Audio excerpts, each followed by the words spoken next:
E aí vai lá o Cruzeiro e contrata o Gabigol. É uma boa pro Cruzeiro, porque, cara, são cifras bem altas, bem altas. E para um cara que realmente, olhando o ano todo, foi um ano, desculpa, dá pra dizer que foi um ano patético do Gabigol, cara. Gabigol não tem nem 10 participações para gol no ano. Um jogador desse nível e que sai para ganhar uma valorização salarial relevante, segundo as cifras que estão sendo inicialmente divulgadas, né? Praticamente o dobro. O dobro do ele salário. praticamente vai ganhar no Cruzeiro o dobro do que ele ganha no Flamengo, embora o salário dele no Flamengo, entre aspas, estava desvalorizado, porque ele não ganha aumento desde 2021, se eu não me engano. Mas enfim. Mas, como recado, né, você traz um jogador que há mais de 20 meses não joga num nível que se espera, dobrando praticamente o salário que ele recebe atualmente. Eu acho que mostra o nível de agressividade do Cruzeiro para convencer alguns jogadores, para montar um elenco mais forte. A gente já viu outras equipes, outros clubes em reestruturação, ou em crescimento, ou em pico de investimento fazerem isso, né?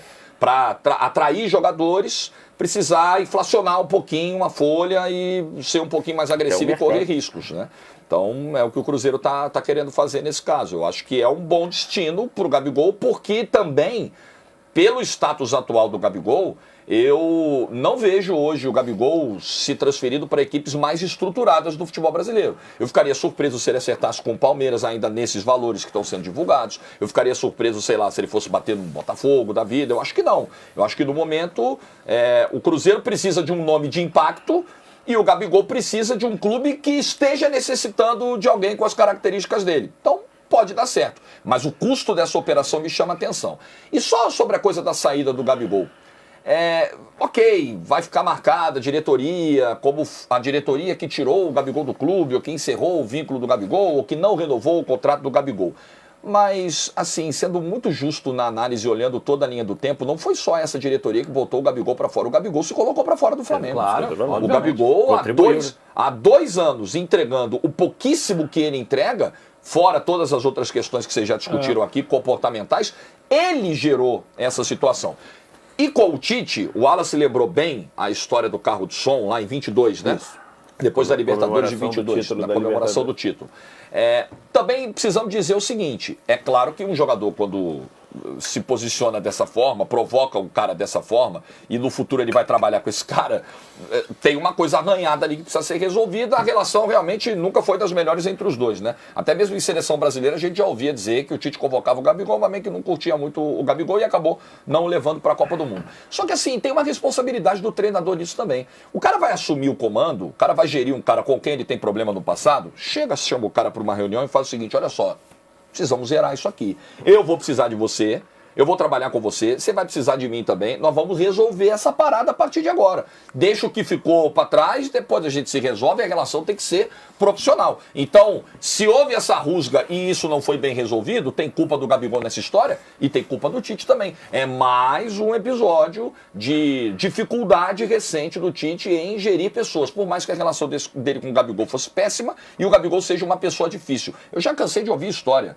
de gente que foi trabalhar com outra em equipe, não tinha comunicação no passado, não falava com o cara, chegou, sentou, vamos zerar a pedra, que a partir de agora eu sou seu chefe, você é meu liderado, a gente vai ter que se falar e vai ter que trabalhar junto. Se isso não foi feito, isso também é culpa do Tite. Claro que é. Eu fiquei pensando aqui, né? Se o Diniz perde o título e o Tite vai pro Cruzeiro, não tem como, né? Como é a história? O Diniz perde o título, o Tite tá no mercado. Tá. Se perde pro Racing. E aí como é que vai? Aí, ó, Diniz demitido, Tite no Cruza, cinema. Você já falou que o Diniz será o técnico dele para 2025, independente do resultado da final da Sul-Americana. O Pedrinho. Você e o Tonho da Lua pensaram a mesma coisa. Isso quer dizer alguma coisa. Isso quer dizer alguma coisa. Isso é meio revelador, talvez. Imagina, mas seria uma loucura, né? Como é que é o Tonho da Lua? Rotina. Rapaz, que bela imitação. Ficou legal. Não, eu acho que a partir do momento que o Pedrinho bota na mesa 3 pau por mês pro Gabigol, ele não vai trazer o Tite. Não, ele não vai trazer o Tite. Nem a pau. No sentido, olhando com o viés do Cruzeiro, assim, eu acho que por mais que o Gabigol estivesse há 20 meses não jogando nada, e há 20 meses em muitos momentos não tendo nem o comportamento de um profissional em muitas situações, a gente querer dizer que o Gabigol, a carreira dele acabou, eu não tenho essa pretensão. O Gabigol tem 28 anos. O Gabigol ainda tem aí pelo menos uns 6 anos de bom nível no futebol brasileiro. Então, assim, acho que vale para o Cruzeiro trazer um jogador com toda a questão que eu falei aqui.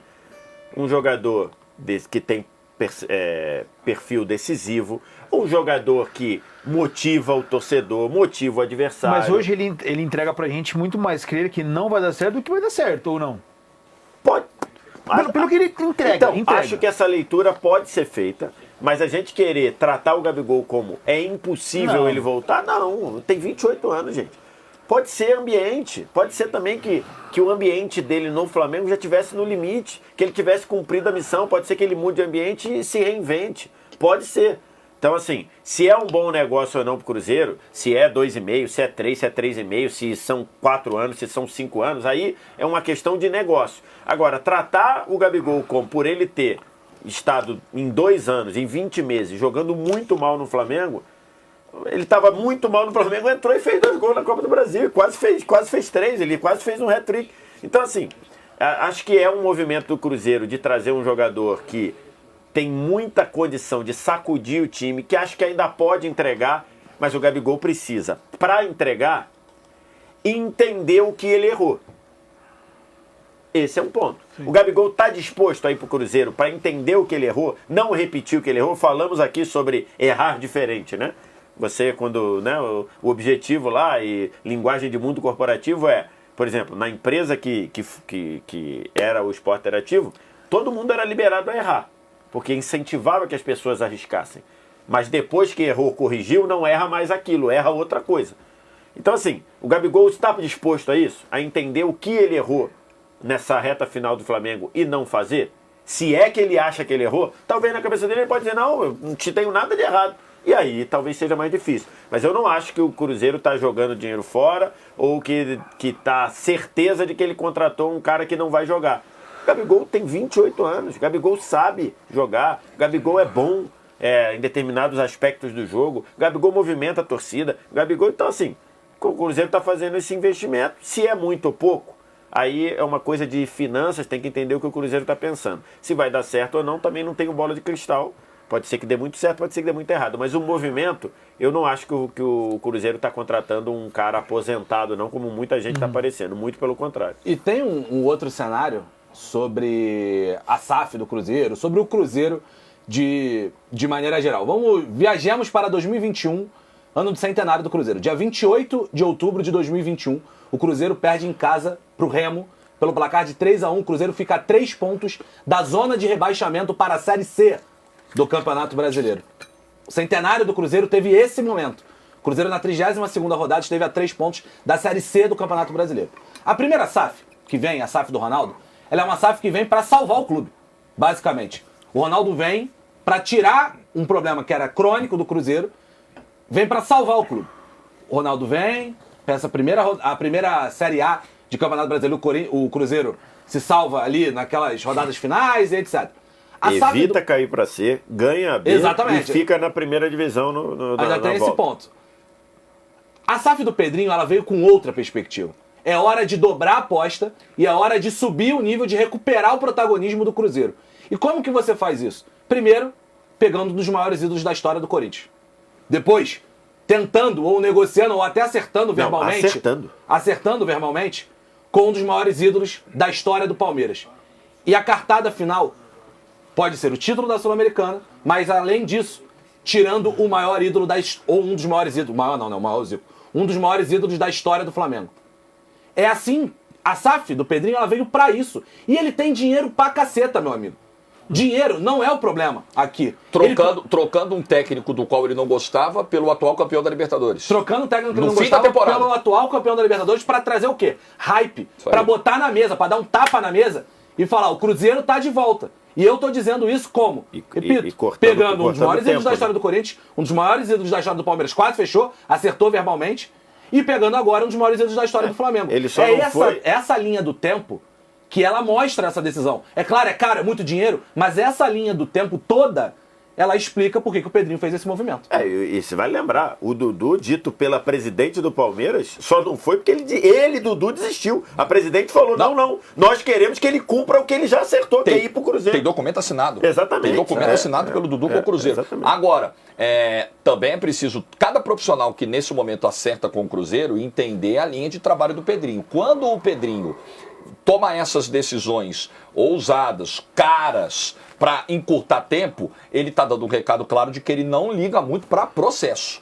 Ele vai querer... Vai vazar áudio de novo. Vai ter. Se vier uma sequência ruim de... É isso aí. O Pedrinho é um cara que não vai ter paciência. Não, vamos construir, vamos plantar a semente em 2025 para em 2026 o Cruzeiro dar o salto. Ele quer para ontem esse salto. Me preocupa aí, sabia? Me preocupa um pouco. Porque não é assim, porque... futebol nem sempre é assim, mas né? mas é que por aí exemplo, é diferente. Até mesmo como comandante. O Diniz é um cara que precisa de processo. Ele precisa de tempo. Tudo bem, mas aí é o seguinte, irmão. Aí ele é dono, né? Ele é dono, é diferente. Mas aí ele é dono. Aquilo que você já falou muito do Flamengo, dali, de entender de futebol. Então, Eu acho que isso pode ser um perigo. O dono, Fazer um alerta aqui. o dono não se preocupa com decisões do tipo... Pô, isso aqui eu vou incomodar conselheiro, isso aqui eu vou incomodar a organizada, e aí não vou me reeleger. O clube que é de votação, é isso. O cara fala, putz, eu quero tomar essa decisão, mas isso aqui vai dar trabalho porque os conselheiros vão ficar na bronca, eu já vou perder voto aqui. Aí vai ter a organizada já vota. O dono é o dono, irmão. Eu sou o dono do departamento de futebol. Vai ser do que eu quero, do meu jeito. Tem coisas boas e tem coisas ruins. As coisas ruins, talvez ele possa... querer ficar incomodado. Não, contratei, tem que botar pra jogar. Que ele fez isso. Que ele fez, no caso, com o Seabra lá e tudo. E também tem uma coisa a fazer, falei até sobre isso aqui hoje com o Tite na questão lá do Campeonato Carioca. Uma coisa é você fazer isso com o Seabra, outra coisa é fazer com um técnico mais experimentado. Talvez o técnico experimentado fale, você quer escalar? Então vai pro inferno, senta aí e escala. Pode ser que a coisa... Ou não, pode ser que ele fale, não, tá bom, vou acomodar e tudo. Mas hoje ele é o dono, e o dono é outra coisa. O dono é falar assim, é meu, isso aqui, eu tomo a decisão, não tem que dar satisfação para ninguém e tudo, mas tudo bem, tem conselho dele, vamos fiscalizar o contrato, mas decisão do dia a dia, ele toma. Eu vou tomar, e aí é isso. Então, acho que é um Cruzeiro agressivo, porque se continuasse a SAF do Ronaldo, talvez o Cruzeiro demorasse mais uns 5 anos para voltar a ser competitivo. O Pedrinho falou, vou entrar e vou mudar, eu quero o hoje. E o hoje é isso, o Cruzeiro pode ser campeão sul-americano em 15 dias lá, em 12 dias, e pode levar o Gabigol, e deve levar o Gabigol para janeiro.